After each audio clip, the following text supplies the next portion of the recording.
One hold builds more leg strength than leg presses ever will. No machine, no gym, no loading up on plates you don't need. I'm going to show you how to do it right now. Stand next to an open door frame and grab both sides about hip height. Now lean your whole body backward and let your knees drive forward past your toes. Hold that position. If your knees don't like going that far forward yet, start almost upright. Barely lean back, just enough that you feel your quads engage. Hold that for 5 to 10 seconds. This looks completely wrong and that's why it works. Your quads are loaded in their longest position, which is the exact range the leg press is designed to target. But the leg press lets you push through that range and rest at the top. This hold keeps you locked in the hardest path with nowhere to go.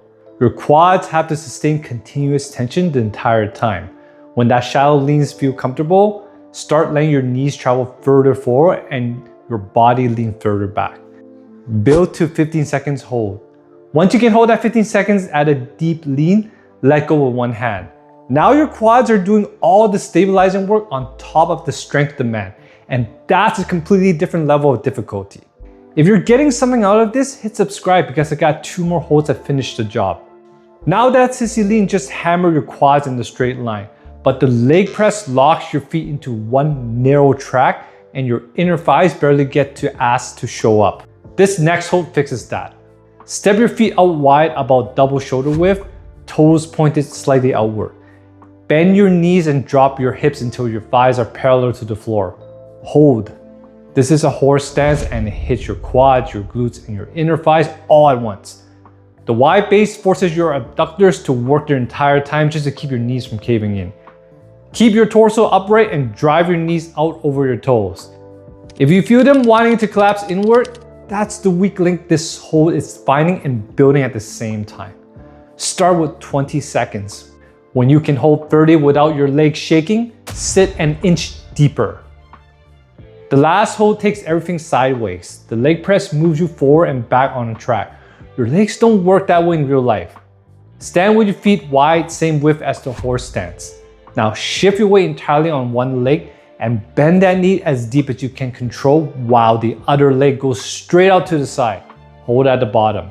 Your quad and glute on the working side are fully loaded. Your inner thigh on the straight leg is getting stretched under tension. And your ankle and hip have to stabilize through a range the leg press never asked them to touch.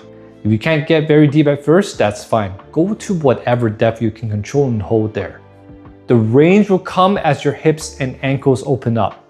This is where real functional leg strength lives. If one side feels significantly harder than the other, you just found an imbalance the machine's been hiding. Give that weaker side an extra round. Hold 15 seconds each side, build to 25 seconds. Now here's the full routine. Sissy squat lean, 10 seconds building to 15. Horse stance hold, 20 seconds building to 35. Cossack squat hold, 15 seconds each side building to 25. Rest 30 to 45 seconds between rounds, 3 rounds total. The whole thing takes under 10 minutes and your legs will be working harder than they ever did sitting on a machine. Which of these 3 burned you the most? Drop it below because I'm curious if everyone's struggling with the same one. If you want a full plan built around movements like these, my Stronger for Life program is linked below. Subscribe and watch the video on screen and I'll see you in the next one. Stay strong.